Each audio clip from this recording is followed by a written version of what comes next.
Welcome back to Terror and Urban Myths. Today we're going to be talking about mermaids. Yeah, those really fascinating creatures. Enchanting beings, really. I mean, they've just woven themselves into our stories and our art. Right. And even our deepest fears. And all across cultures worldwide. It's really interesting, right? When we think of mermaid, we think of that classic half-human, half-fish figure. Right. But their image has really evolved over time, hasn't it? Oh, you're absolutely right. Yeah. Early depictions portray them much more complex. Okay. Almost chimera-like. So you have a fishtail with a bird's torso and a woman's head. Oh, wow. So like a 3-in-1 kind of a creature. Yeah. Interesting. Yeah. What do you think prompted that shift to the simpler image we recognize today? I don't know. I think maybe as the myth traveled across different cultures, maybe they just had to kind of simplify it for, well, storytelling. I'm not sure. Yeah, that's a plausible explanation. Yeah. But what if the change actually reflects a shift in the symbolic meaning of mermaids? Okay. Yeah. Initially, they were really closely associated with the souls of the dead. Okay. Almost like they were acting as guides to the underworld. Oh, wow. Yeah. So they're not just like, right. beautiful creatures. Exactly. They're almost like, associated with death and mystery. Right. And kind of leading those souls across the threshold.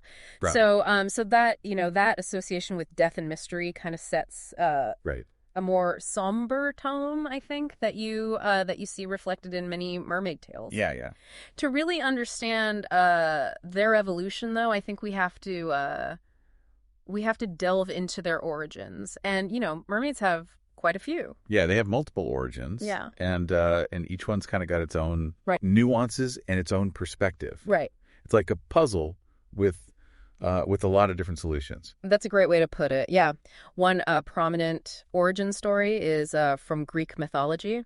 And this is where they're depicted as the daughters of Melpomene, who was the muse of tragedy. Right. And Achelous, a river god. Yeah, Achelous. No, was that the one who was yes. wounded in a battle with Hercules? Yada. And and the sirens were born from his spilled blood? That's the one. Right. And I think the symbolism there is quite striking. It is. The birth of these really ethereal, alluring creatures from an act of violence and bloodshed. Yeah, I mean, it just adds to that whole, connection to both life and death, beauty and pain. It adds another layer of depth, right? It kind of moves beyond that simplistic image of just a beautiful woman with a fishtail. Right, right. But the story doesn't end there, because there are other versions of their parentage too. Okay. Some actually claim that they're the offspring of Phorcys and Ceto. And these are these ancient sea deities that are known for their monstrous children. Okay. So, each origin story provides a different lens through which to view mermaids. It shapes our understanding of their nature and their powers. And each piece of the puzzle kind of adds another layer of complexity and intrigue. Right. But one of the most captivating origin tales involves Persephone, the goddess of the underworld. Oh, right.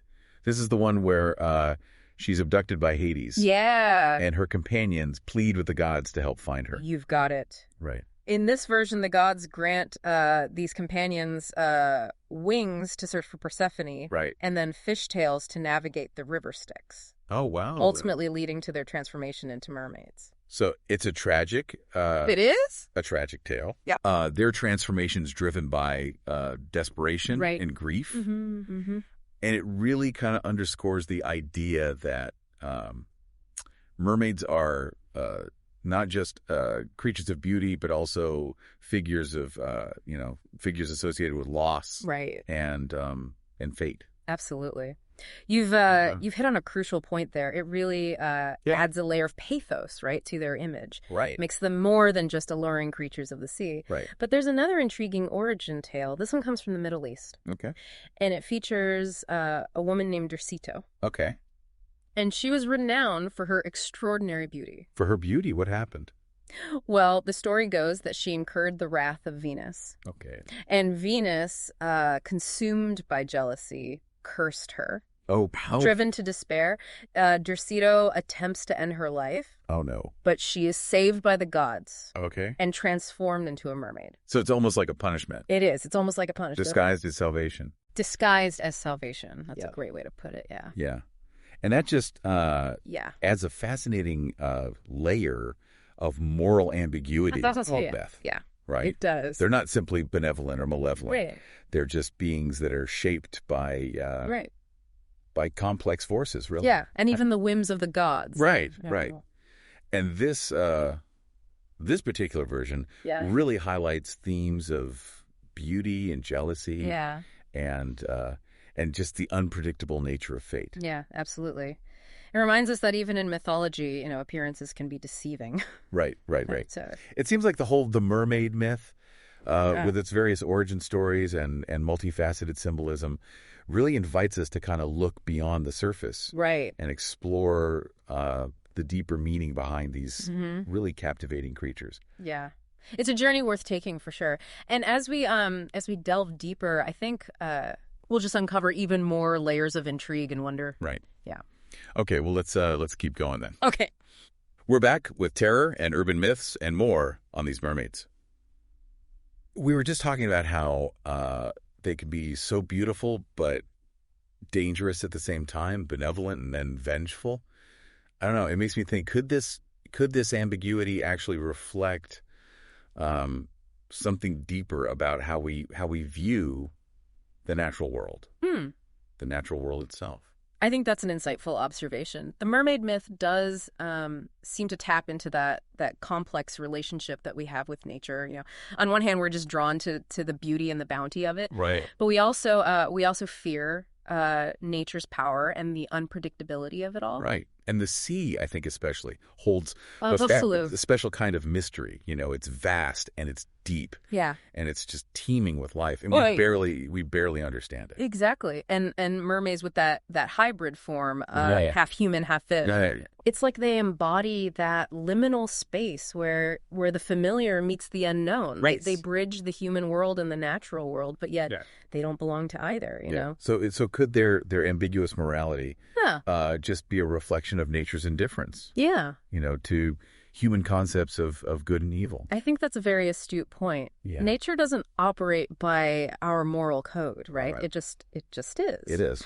And while we might experience its beauty and its ferocity, right, ultimately it's a force that exists beyond our control. Right, and that goes back to that anxiety we were talking about before. Yeah. The fear of the unknown. Exactly. The fear of the forces beyond our comprehension. Yeah, and mermaids, especially the sirens, they often symbolize the allure of the forbidden, right? The temptation to succumb to desires that might lead to destruction. It's a theme that resonates throughout history, isn't it? Yeah, it really does. I mean, from ancient myths to modern day stories, we're still captivated by those tales of temptation and the danger of unchecked desire. Right. And think about Odysseus and the sirens. Right. He knew the danger that their song posed, but yet he was still drawn to their allure. Right. He had to have his crew plug their ears with beeswax and tie himself to the mast. Right. Just to resist their call. And I think that really it speaks to the power of temptation, right? But it also speaks to the possibility of resistance, doesn't it? Right. Odysseus' story, it suggests that even when faced with these seemingly irresistible desires, right, we can find ways to protect ourselves. Who can overcome it? Yeah, that's right. That's a crucial takeaway, I think. We're not powerless against our desires. We can use our intellect and our willpower to navigate those treacherous waters of temptation. Right. Now switching gears a little bit, I'm also kind of struck by the theme of transformation in a lot of these mermaid tales. I mean, you think about the story of Persephone's companions, absolutely, being turned into mermaids. It's such a poignant example. Yeah, their transformation was driven by grief, right, and loss, and it's a reminder that that these profound emotional experiences can really fundamentally change us. Yeah, it's almost like crossing a threshold. Exactly. Leaving one world behind and entering another. And once that crossing is made, right, you can't go back. There's no going back. Yeah. I think the mermaid myth reminds us that life is full of these transformations. Right. Some are chosen, some are thrust upon us. But, and these transformations, however painful they might be, right, they can lead to new understanding and growth. Yeah, they can lead us to who we're supposed to be. Yeah. It's kind of a powerful message, isn't it? Absolutely. Transformation can be scary. It can be. But it's also an essential part of the human experience. It is. It really is. It's through transformation that we learn and we evolve, right, and ultimately discover who we truly are. We've been talking about mermaids in the context of these ancient myths, and stories. Mm-hmm. But do you think there's anything about the enduring fascination with mermaids that speaks to us today in our modern world? That's an excellent question. Yeah. I think there are several ways to kind of interpret the continued relevance of the mermaid myth.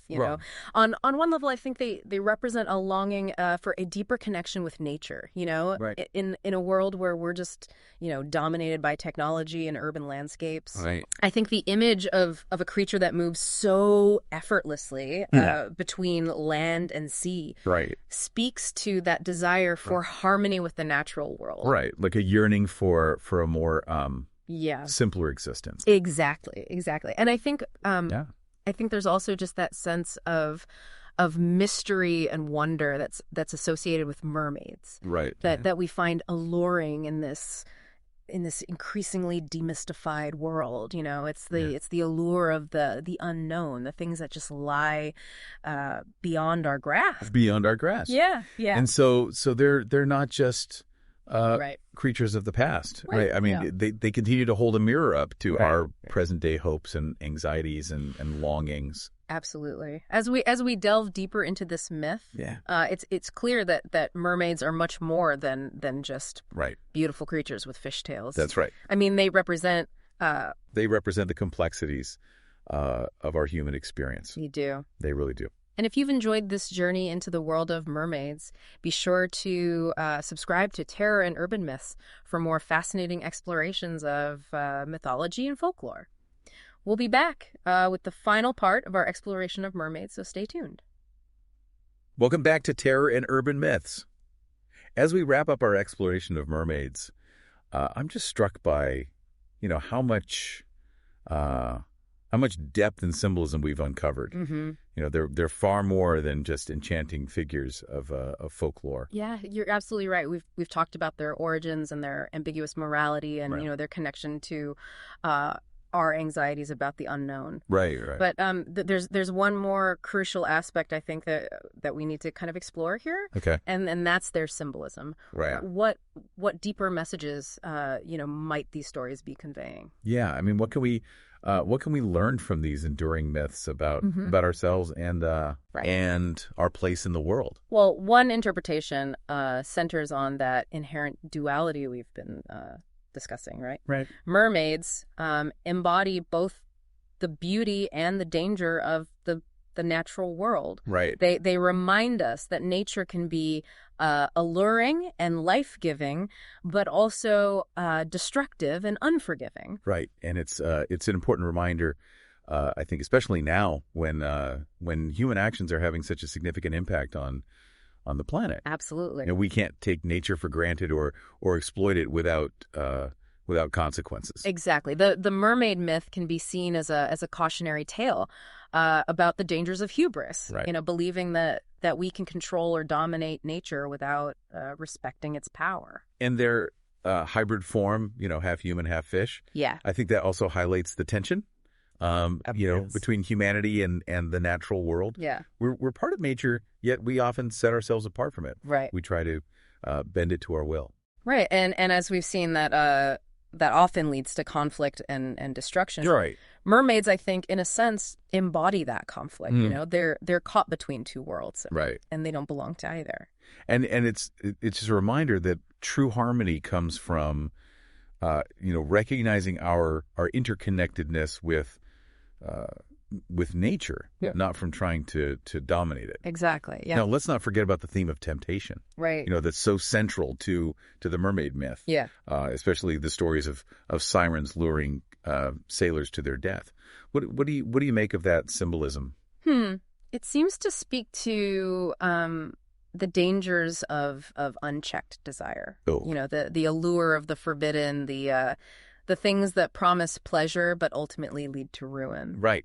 It's a timeless theme that really resonates across cultures and throughout history. Absolutely. Whether it's the pursuit of wealth or power, or even just those fleeting pleasures. Right. Yeah. The siren song is kind of a warning. It is. It's a warning about the seductive nature of our own desires. Yeah. And Odysseus' story provides such a powerful counterpoint, I think. Right. He recognizes the danger and he takes steps to protect himself. Yeah. And ultimately, he chooses survival over succumbing to the siren's call. Yeah, it really highlights the importance of self-awareness, Right. Understanding our own weaknesses and finding those strategies to kind of navigate them. To overcome them, yeah. We have the capacity to resist temptation, even when it seems irresistible. Absolutely. And finally, there's that transformative power of the mermaid myth. Right. As seen in the story of Persephone's companions. Right. And their metamorphosis reflects that profound impact that grief, loss, and other life-altering experiences can have on us. Yeah, and transformation is often painful, right? Right. It's disruptive.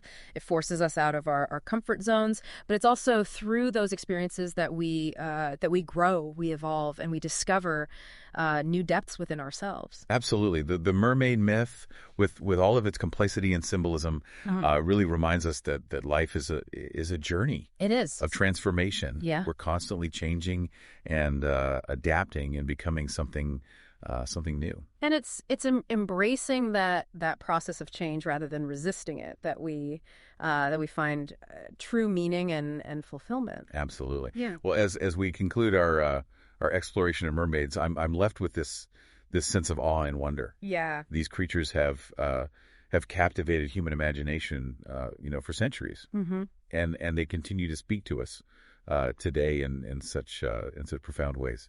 Yeah, they remind us of the power and mystery of the natural world, the complexities of our own desires and our capacity for transformation. If you've enjoyed this journey into the world of mermaids, be sure to subscribe to Terror and Urban Myths for more fascinating explorations of mythology and folklore. We'll be back soon with another deep dive into the stories that shape our understanding of ourselves and the world around us. Until then, keep exploring, keep questioning, and keep that spirit of curiosity alive.